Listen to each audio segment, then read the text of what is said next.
The bright diplomatic vessel Resilience drifted toward the meeting point in neutral space.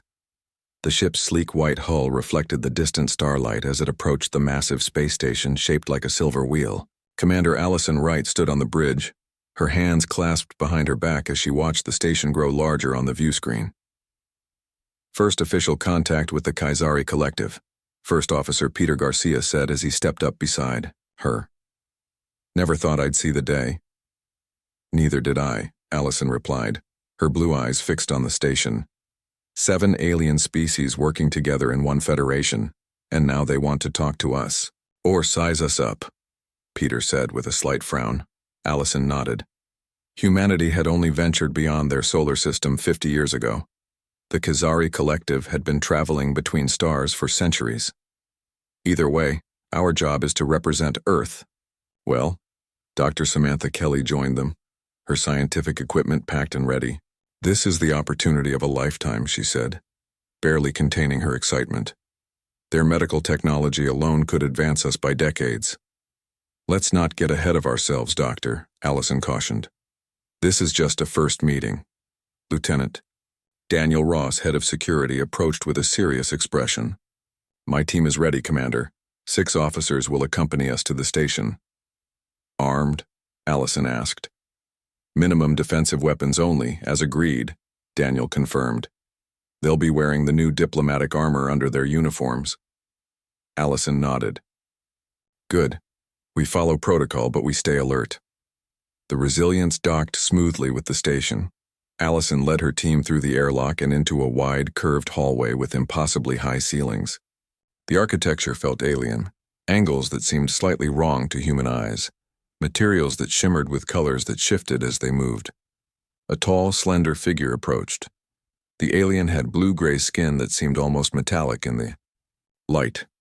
Its 4 eyes, 2 large ones in the normal position and 2 smaller ones higher on its forehead, blinked at different times as it observed them. It wore flowing robes of deep purple with silver patterns that appeared to move slightly. Commander Wright, the alien said in almost perfect English. I am Vinar, diplomatic representative of the Kaisari Collective. We welcome you and your species to this historic meeting. Allison stepped forward and gave the greeting they had practiced. Representative Vinar, on behalf of Earth and all humanity, we are honored to meet with the Kaisari Collective and hope this marks the beginning of a peaceful relationship between our peoples. Vinar's mouth, a straight line with no lips, curved, slightly at the edges in what Allison hoped was a smile. Please follow me to the meeting chamber. The other representatives are waiting. The team followed Vinar through winding hallways until they reached a large circular room. A round table sat in the center, with beings of different shapes, sizes, and colors seated around it. Some looked almost human, while others were entirely different. One appeared to be made of shifting crystals. Another floated above its chair in a cloud of mist. For the next 6 hours, they discussed the basics of trade agreements, technology exchange, and non-aggression pacts. Dr. Kelly shared information about human biology and medicine, clearly fascinating. The alien scientists. Lieutenant Ross and Peter Garcia answered questions about human military and space travel capabilities, careful not to reveal too much. The meeting went better than Allison had expected. The aliens seemed genuinely interested in peaceful relations. As they prepared for a break, Vinar approached Allison privately. Commander Wright, might I speak with you alone? The alien asked, glancing around to ensure no others were listening. Allison nodded and followed Vinar to a small alcove off the main room. There is something you should know, Vinar said, voice lower than before. Not all within the collective view this meeting favorably. There are factions who see your species as a threat. Allison tensed. A threat? We've barely left our solar system. Your technology is centuries ahead of ours. It is not your current capabilities that concern them, Vinar explained. It is your potential. Your species adapts quickly. You learn. You grow, you change faster than any species we have encountered. And this is threatening. To some, yes. Vinar's 4 eyes blinked in sequence. They don't understand what humans are capable of when provoked. I have studied your history. You are persistent in ways that are unusual in the galaxy. Allison frowned. Are you warning me? I am sharing information. As a friend. Be careful, Commander Wright. Watch your people. I have done what I can to ensure your safety, but I am just one voice. I appreciate your concern, Allison said carefully. The meeting continued for several more hours before the human team returned to their ship. They were provided quarters on the station, but Allison insisted half the team remain on the Resilience at all times. That night, as Allison and part of her team slept in their station quarters, an alarm jolted her awake. Her communication device buzzed urgently.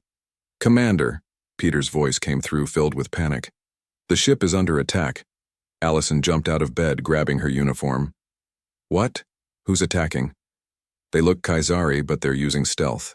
Tech we haven't seen before," Peter reported as sounds of weapons fire echoed in the background. "They breached the hull on the lower deck. We have casualties." Allison was already running toward the station's docking bay, Daniel and the security team close behind. "Where's Dr. Kelly?" A moment of silence, then. "They took her, Commander. A strike team targeted her quarters specifically. We tried to stop them, but an explosion rocked the station, cutting off the communication. Allison reached the observation window overlooking the docking bay just in time to see a sleek black ship detach from the Resilience and accelerate away, vanishing into darkness. Vinar appeared beside her, all four eyes wide. "This was not authorized, you must believe me." "Then who did this?" Allison demanded, fury building inside her. "The faction I warned you about. Extremists who believe your kind must be studied, controlled, or eliminated before you grow too powerful." The next hours passed in a blur. The Resilience was damaged but still operational. 7 crew members were dead, 15 injured, and Dr. Kelly was gone, taken by the aliens who had approached them as friends. In an emergency meeting, the Kaisari leadership officially denied responsibility, claiming a separatist faction had acted alone and against orders. "We will help you find your missing scientist," a crystal-like alien promised, its voice chiming like bells. But Allison had seen the black ship's efficiency, the precision of the attack. This was no rogue operation. This had been planned. When she contacted Earth with the news, the response was immediate. The Earth government issued an ultimatum to the entire Kaisari collective. Return Dr. Kelly unharmed within 14 Earth days, or face the consequences. Intelligence reports soon came in, suggesting Dr. Kelly was being transported to a remote research facility in a distant star system controlled by the extremist faction. As Allison stood on the bridge of her damaged ship, staring out at the stars, Peter approached. "What now, Commander?" he asked quietly. "Now?" Allison turned to him, her expression hardened by anger and resolve. "Now we show them exactly what Vinar warned them about. If they want to see what humans are capable of when provoked, we'll give them a demonstration they'll never forget." Peter nodded slowly. "They don't understand what they've started, do they?" "No," Allison said. "But they will." 3 months passed since the attack on the Resilience and Dr. Kelly's abduction. Earth had tried diplomatic channels, sent messages, and made threats. The Kaisari collective officially expressed regret, but claimed they could not control the actions of extremist factions. They promised to investigate but produced no results. In a secret military base beneath the Rocky Mountains, Captain Eric Summers studied the holographic display of a distant star system. The man's weathered face showed lines of concentration as he memorized every planet, moon, and asteroid belt. "The Proxys system," he said, pointing to a large gas giant with several moons. "Intelligence suggests Dr. Kelly is being held on the 3rd moon of the main planet." Lieutenant Olivia Diaz nodded as she worked on a complex computer system nearby.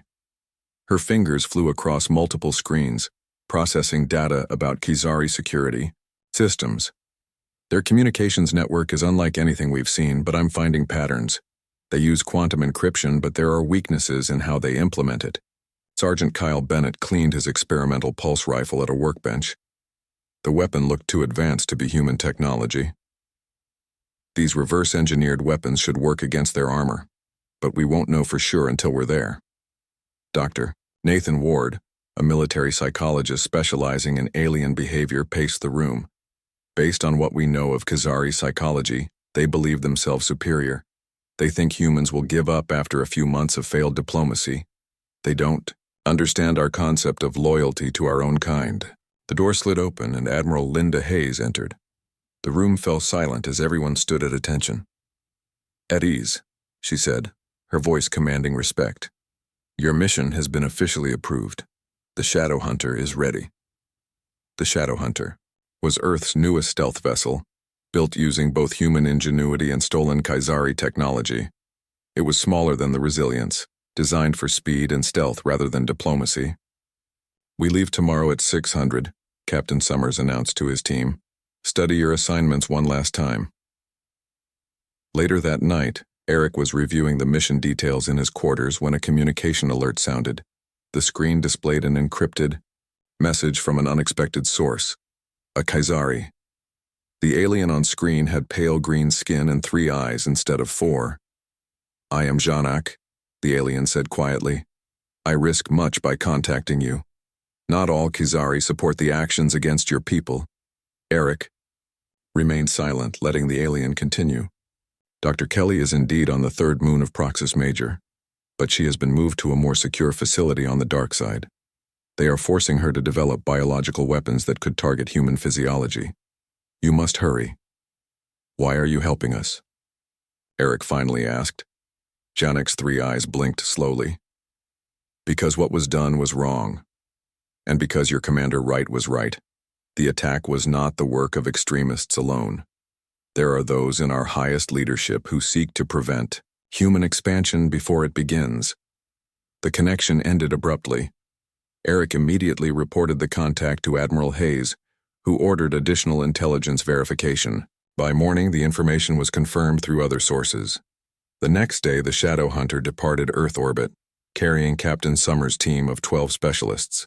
The ship's experimental drive allowed them to make small, unpredictable jumps through space following routes no one had mapped before. "This way we avoid their standard patrol routes," Olivia explained as she plotted their course. "We'll make 17 jumps instead of the usual 3, but each one is small enough to avoid detection. The journey would take 3 weeks instead of 1, but stealth was more important than speed." On the 10th day, the Shadow Hunter emerged from a jump near an unmapped asteroid field and detected a distress signal. "It's from an Earth outpost," Sergeant Bennett reported. "But it's weeks old." They approached cautiously. What they found was the remains of a small human research station. It had been attacked, the structures ripped open to space. This wasn't on any official maps, Dr. Ward said as they explored the wreckage in their spacesuits. This was a classified research outpost. In what remained of the central computer core, Olivia managed to recover partial data logs. They were attacked 2 months ago by ships matching the design of the one that hit the Resilience. This wasn't random. They specifically targeted this facility. Further exploration revealed more disturbing facts. "This station was researching human immune responses to alien microbes," Dr. Ward said, reviewing the recovered files. "The attackers took all the research data before destroying the facility. Back on the Shadow Hunter, the team assembled to discuss their findings. It's clear now," Captain Summers said grimly. The attack on the Resilience and Dr. Kelly's abduction weren't isolated incidents. The Kaisari, or at least some faction of them, have been systematically targeting human outposts and gathering data on human biology. "They're developing a weapon," Olivia concluded. "Something specifically designed to target humans. And they needed Dr. Kelly because she's one of our leading experts on comparative xenobiology," Dr. Ward added. "They're using her knowledge against us." The discovery added new urgency to their mission. Captain Summers adjusted their course, cutting out 2 planned stops to reach the Proxus system sooner. 3 days before reaching their destination, the Shadow Hunter intercepted a Kaisari communication. Olivia worked for hours to decode it. "It's a progress report," she finally announced. "They're testing something called Project Sundering on human subjects." The room fell silent as the implications sank in. "Where did they get human subjects?" Sergeant Bennett finally asked. "There have been reports of missing ships along the outer colonies," Captain Summers said quietly. "We thought it was equipment failure or navigation errors." Dr. Ward studied the partial translation. According to this, they have at least 14 human captives besides Dr. Kelly. And the tests are not going well for the subjects. Captain Summers stood up, his decision made. We're changing the mission parameters. This is no longer just about rescuing Dr. Kelly. We're going to rescue all the captives and gather evidence of what they're doing. Sir, we're not equipped for a larger extraction, Bennett pointed out. Then we'll adapt, Eric replied firmly. That's what humans do best, isn't it? We adapt, we overcome, and we never leave our people behind.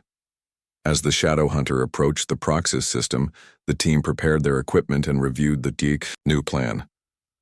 The gas giant loomed ahead, its swirling storms visible from millions of miles away. Somewhere on its third moon, Dr. Kelly and other humans were being held and subjected to terrible experiments. They think we've given up, Captain Summers told his team during the final briefing. They think 3 months is enough time for humans to accept a loss and move on. They're about to learn how wrong they are. We don't give up, Olivia said quietly. And we don't forget. No, Eric agreed, checking his weapon one last time. We hunt. Forever if necessary. The Shadow Hunter drifted silently through space, its advanced stealth systems making it nearly invisible against the backdrop of stars. On the bridge, Captain Eric Summers watched as the third moon of Proxys Major grew larger on the view screen. The rocky surface was gray and lifeless, marked with deep craters and jagged mountain ranges. No signs of detection, Lieutenant Olivia Diaz reported from her station. Their orbital sensors haven't picked us up. Landing zone identified, Sergeant. Kyle Bennett added, highlighting a small canyon on the map. It's 5 miles from the facility but shielded from their surveillance. Captain Summers nodded. Good. Let's go over the plan one more time. The team gathered around the holographic display showing a detailed map of the Kizari research facility. The structure was built into the side of a mountain, with multiple levels extending deep underground. Our intel suggests Dr. Kelly and the other prisoners are being held on the 4th sublevel, Eric explained, pointing to the area on the display. Dr. Ward and I will lead the rescue team. Lieutenant Diaz will hack into their systems and disable security. Sergeant Bennett will set up explosive charges at these points as our exit strategy. Dr. Nathan Ward studied the facility layout. Based on Kizari psychology, they'll have their most valuable research in the central chambers most heavily guarded. That's likely where we'll find Dr. Kelly. 2 hours later, the Shadow Hunter touched down in the narrow canyon. The rescue team, consisting of 8 members, exited the ship wearing advanced environmental suits designed for both protection and stealth. Remember, we have 12 hours before the ship must leave to avoid the patrol schedule, Captain Summers reminded everyone as they began their trek across the barren lunar surface. They moved quickly but carefully, using the natural terrain for cover. After 3 hours, they reached a ridge overlooking the facility. Unlike human structures, the Kizari research base had no straight lines. The buildings curved and twisted in ways that seemed unnatural to human eyes, shimmering with a metallic blue glow under the light of the distant sun. 4 guards at the entrance, Bennett observed through his tactical scope. Standard rotation pattern. I can loop their security feeds, Olivia said, working on her portable computer. But I'll need to get closer.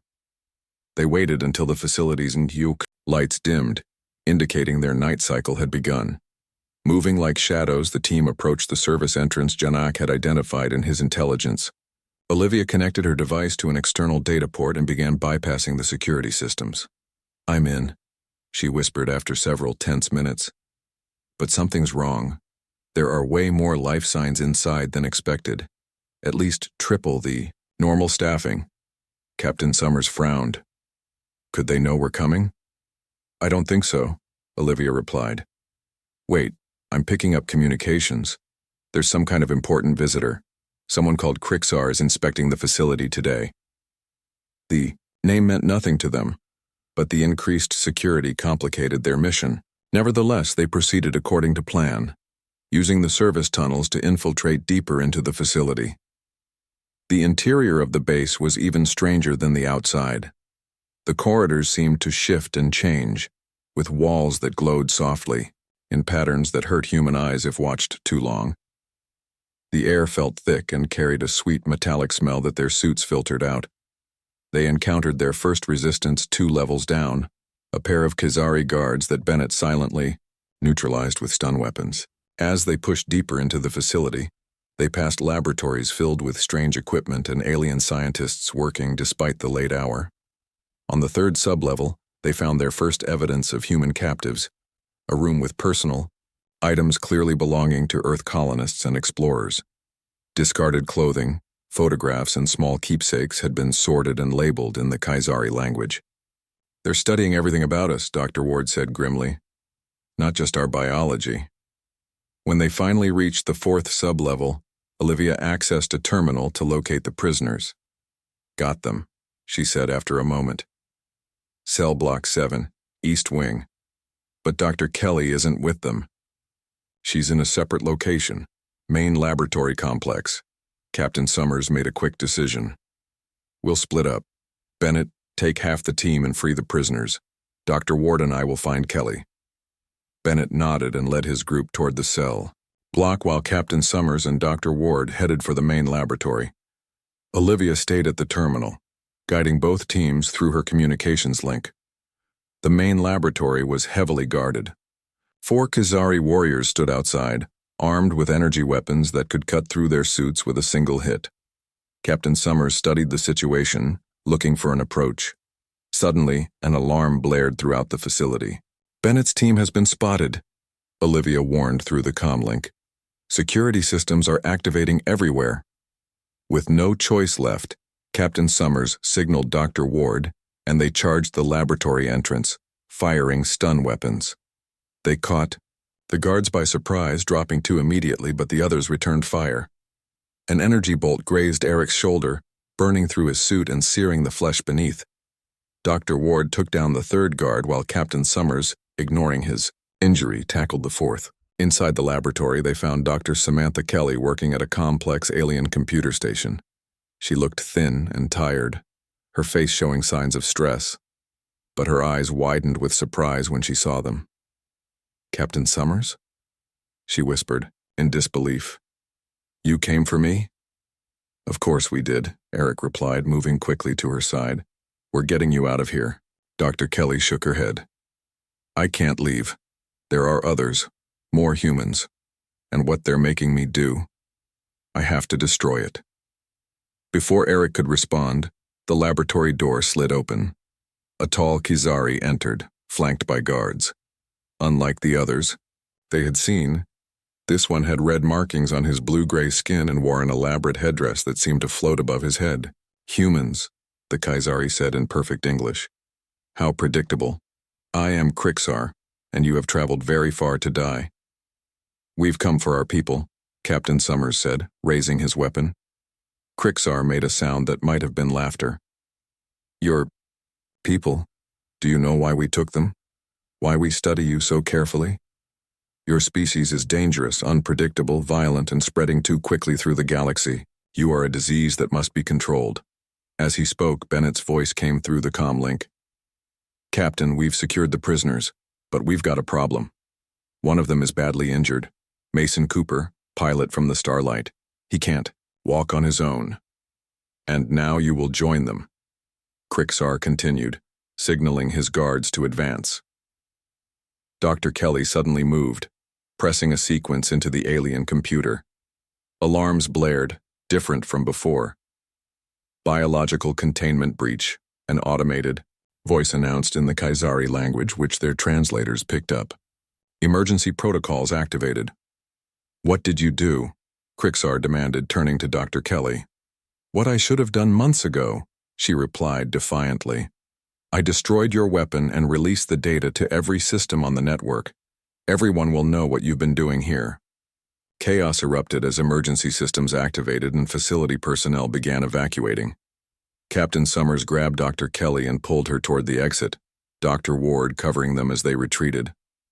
"All teams, fall back to extraction point," Eric ordered through the comlink. "The facility is going into lockdown." As they fought their way back through the corridors, now filled with panicking Khazari scientists and security forces, Lieutenant Olivia Diaz was hit by an energy blast. She fell, crying out in pain as the beam tore through her leg. "I've got you," Dr. Ward said, lifting her as Captain Summers provided covering fire. When they finally reached the rendezvous point, Bennett was there with the prisoners, 11 humans, in various states of malnutrition and injury. Mason Cooper, the injured pilot, was being carried by 2 others. "We need to move fast," Bennett reported. "This place is going to self-destruct. I can feel the power systems overloading." 6 months passed since the raid on the Kaisari research facility. What had begun as a rescue mission had turned into a full-scale war. The conflict spread across multiple star systems as Earth forces engaged Kaisari ships and bases wherever they could find them. The Shadow Hunter had returned to Earth with Dr. Kelly and the other prisoners, but not without loss. Mason Cooper, the injured pilot, had sacrificed himself during their escape, staying behind to hold off Kaisari forces while the others made it to the ship. His last words, transmitted over the comm system, became a rallying cry for humanity. "Tell them we never stop coming." Captain Eric Summers stood on the bridge of his new vessel, the Vengeance. The ship was 3 times larger than the Shadow Hunter, built using technology reverse-engineered from captured Kaisari craft. His rescue team had expanded into a special operations unit specializing in striking high-value Kaisari targets. "Status. Report," Eric ordered as they approached a small outpost on the edge of contested space. Lieutenant Olivia Diaz looked up from her station, a new mechanical brace visible on her leg where she had been injured. "All systems running at full capacity. The new cloaking technology is holding. They have no idea we're here." The Vengeance moved silently through space, approaching a Kaisari communications relay. Intelligence suggested it was a key hub for extremist operations. "Time to test our new toy," Sergeant Kyle Bennett said with a grim smile, activating a device they had nicknamed the Phantom. The device, developed by engineer Jason Lee, used the Kaisari's own communication technology against them. It tapped into their networks and tracked their movements through the very signals they used to coordinate. "It's working," Olivia confirmed, watching data stream across her screen. "I'm picking up encrypted transmissions from all over the sector. They're planning something big, a major offensive against the Arcturus colony." "Send the intel back to headquarters," Eric ordered. "Then prepare to take out this relay." The war had evolved in unexpected ways. Humans, despite their technological disadvantages, had proven remarkably adaptable. When Kaisari ships showed superior speed, humans developed unpredictable jump patterns. When Kaisari shields proved impenetrable to conventional weapons, humans created new weapons that bypassed shields entirely. In a secure war room back on Earth, General Frank Morrison studied reports from the front lines. The grizzled veteran had never expected to command forces in an interstellar war, but he had quickly proven his skill at asymmetric warfare. "The Kaisari expected us to fight like they do," he told Admiral Linda Hayes. "That was their first mistake." "And their second?" she asked, believing we would give up after a few defeats. "They don't understand human persistence." A young intelligence analyst named Rebecca Wilson approached with a tablet. "Sir, I've completed the pattern analysis you requested." Rebecca had developed an algorithm that analyzed Kaisari fleet movements, identifying subtle patterns invisible to human observers. Her work had already led to 3 major victories. "What did you find?" the general asked. "There's a pattern in their retreat strategies," Rebecca explained, showing him the data. "Their ships always fall back to specific coordinates even when it's not the most efficient route. I believe they're protecting something." She zoomed in on a region of space near the border of Kaisari territory. "This asteroid field. Ships avoid it on official routes, but our tracking shows significant activity just outside it." "Too dangerous to navigate?" Admiral Hayes asked. "For conventional ships, yes, but with the new maneuvering systems engineer Lee developed." General Morrison studied the data. "You think their leadership is hiding there?" "It would be perfect. A natural barrier that most ships can't navigate, providing better protection than any artificial defense." The general made a decision. "Contact Captain Summers. His team is best equipped for this." Meanwhile, on the Kaisari homeworld, a different conversation was taking place. Telkari, A moderate Kaisari official who had opposed the conflict from the beginning met secretly with Lorena Vasquez, a human diplomat still trying to negotiate peace. Your forces continue to surprise my people, Telkari admitted, his four eyes blinking nervously. The collective never expected this level of human resolve. They thought you would surrender after the first major defeats. That's not how humans work, Lorena replied simply. So I've learned. Telkari showed her a data pad with classified reports. The extremist faction led by Krixar is losing support. Their promises of quick victory have proven empty. Then help us end this war, Lorena urged. The moderate factions could take control, negotiate peace. It's not that simple. Krixar's followers have embedded themselves throughout our military and government. They sabotage every peace effort with false flag attacks. As if to prove his point, an explosion suddenly rocked the building. Alarms blared as security forces rushed in. Terrorist attack, one shouted. Human infiltrators. Telkari's face showed his dismay. Another setup. They'll blame your people for this. We need to expose Krixar, Lorena said urgently as guards approached. Find proof of what he's doing. Back on the Vengeance, Captain Summers received new orders from Earth Command. His team was to attempt the impossible. Navigate the deadly asteroid field and locate the suspected Khazari leadership base. If we find Krixar, we can end this war, Eric told his crew during the mission briefing. But we'll be going in with minimal support. The main fleet will engage Khazari forces as a diversion, but we'll be on our own once we enter the asteroid field. Engineer Lee, who had joined the crew after developing several key technologies, spoke up. I've modified our navigation systems based on Rebecca Wilson's analysis. The asteroids follow predictable patterns if you know what to look for. Dr. Samantha Kelly, who had insisted on joining the Vengeance crew after her rescue, added her insights. From what I learned during my captivity, Krixar believes in symbolic gestures. His base won't just be hidden, it will be somewhere he considers meaningful. The crew spent days preparing for the mission, studying asteroid movements and developing new tactics. The fate of the war might depend on their success. As the Vengeance approached the edge of the asteroid field, Captain Summers addressed his crew one final time. 6 months ago, the Khazari thought they could attack us without consequences. They believed humans would accept defeat, that we lacked the will to pursue them across the stars. He paused, looking at each crew member. They were wrong. We've shown them that humans don't give up. We adapt, we overcome, and we hunt our enemies to the ends of the galaxy if necessary. Olivia looked up from her station. Entering asteroid field in 3 minutes. Eric nodded. Let's finish what they started. The Vengeance slipped between the first massive rocks, its advanced systems calculating trajectories and safe passages where none seemed to exist. Ahead lay a maze of spinning death. Asteroids ranging from car-sized to larger than Earth's moon, all moving in chaotic patterns. Contact Earth Command, Eric ordered. Tell them we've begun Operation Reckoning. As the message transmitted, the ship pushed deeper into the asteroid field, vanishing from all external sensors. Their hunt had entered its final phase. The Vengeance moved through the asteroid field like a ghost. Massive rocks spun and tumbled around them, some colliding with explosive force that sent deadly fragments flying in all directions. On the bridge, Captain Eric Summers watched as pilot. Lisa Andrews guided their ship through the chaos with incredible skill. Another cluster ahead, Lisa warned, her hands steady on the controls. This one's rotating in multiple directions. Can we get through? Eric asked. Lisa nodded. Just barely. There's a gap that opens for about 6 seconds every 2 minutes. Dr. Samantha Kelly studied the sensor readings.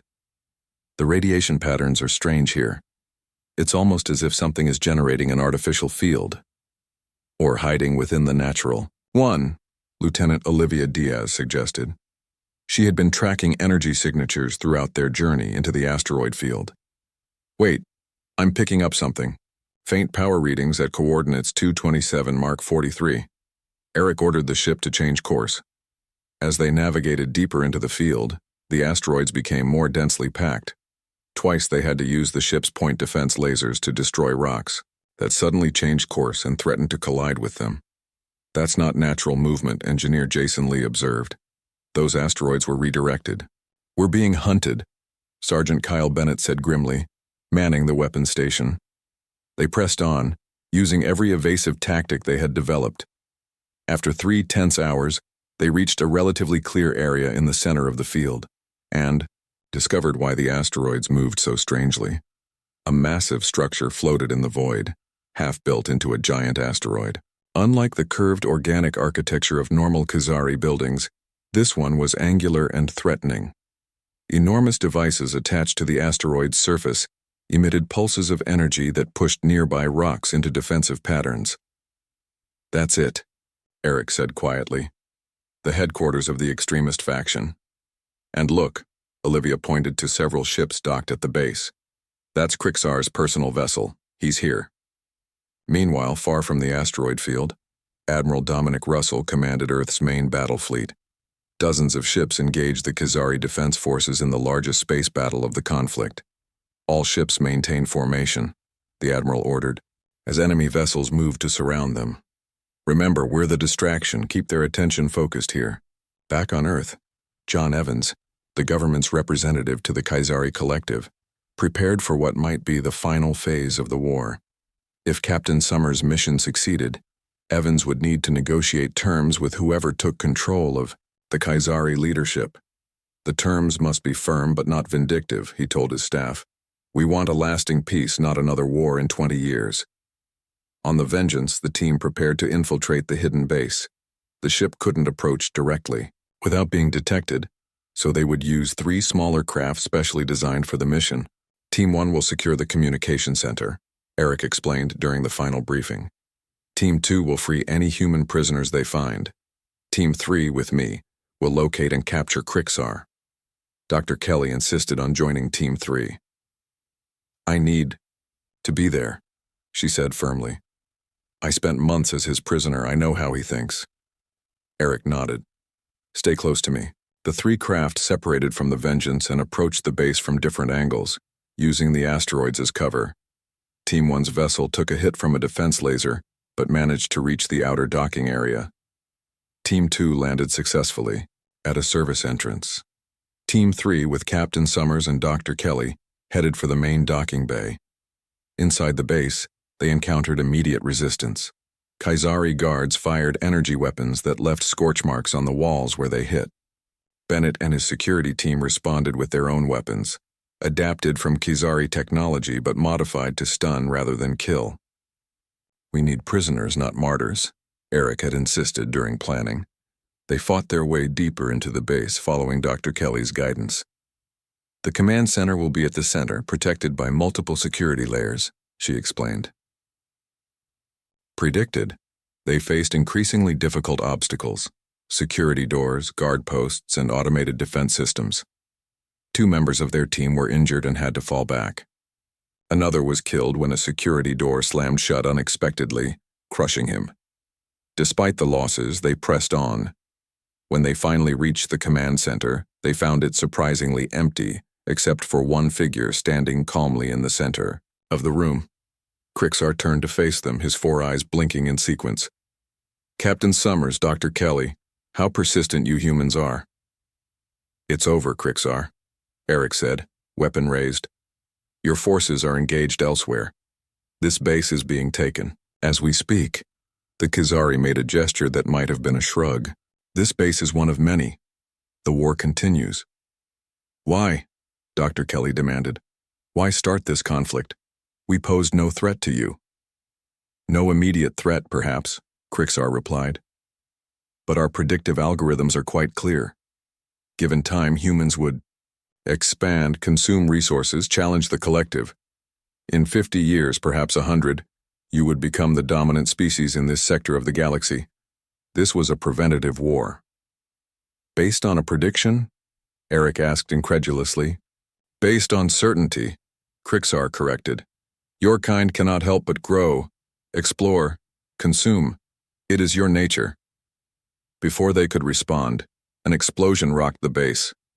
Team 1 had succeeded in taking the communications center, cutting off Krixar's forces from outside support. Krixar moved with unexpected speed, drawing a hidden weapon. He fired at Dr. Kelly, but Eric pushed her aside, taking the hit in his shoulder. The energy blast tore through his armor, leaving a smoking wound. Despite the pain, Eric tackled Krixar to the ground. The Kaisari fought with surprising strength, his 4 arms giving him an advantage in close combat. But Eric had trained specifically for this moment, using techniques developed for fighting Kaisari opponents. With a series of precise strikes, he subdued Krixar and secured restraints around his limbs. "You should kill me," Krixar said as Eric pulled him to his feet. "That's what I would do." "That's the difference between us," Eric replied. "We're taking you back to Earth to stand trial for war crimes." With Krixar captured and the base secured, the tide of the war shifted dramatically. Vextra, the supreme leader of the Khazari collective who had remained neutral throughout the conflict, finally stepped in. With evidence of Krixar's actions exposed, the moderate factions gained control. 3 weeks later, representatives from Earth and the Khazari collective met on a neutral station to negotiate peace. John Evans presented Earth's terms, with Captain Summers and Dr. Kelly in attendance. "We will end this war," Evans stated firmly. "But understand this: humanity will never again be underestimated. Attack us and we will pursue you to the ends of the galaxy." Vexitra, speaking for the collective, accepted responsibility for the actions of the extremist faction. "We misjudged your species. We saw your technological limitations but failed to recognize your greatest strength, your determination." The peace treaty, named the Resilience Accord after the ship where the conflict began, established buffer zones between human and Khazari territories and included substantial reparations for the human victims. 1 year later, Captain Eric Summers, recovered from his injuries but bearing a scar that would never fully heal, visited a memorial built to honor those lost in the conflict. As he stood reflecting on the cost of victory, a young Kaisari approached him. "Captain Summers?" the alien asked hesitantly. "I am Neri, a diplomatic student. I'm studying human history." Eric nodded in greeting but remained cautious. "Your people are now part of our cautionary education," Neri explained. "The lesson is simple. Do not assault the humans. They will hunt you forever." Eric smiled slightly. A good lesson to remember. As they stood together, human and Kaisari, a ship passed overhead, the Resilience II, a new diplomatic vessel built to continue peaceful exploration of the galaxy. On its side was painted the new motto of Earth's space fleet: "We never stop coming."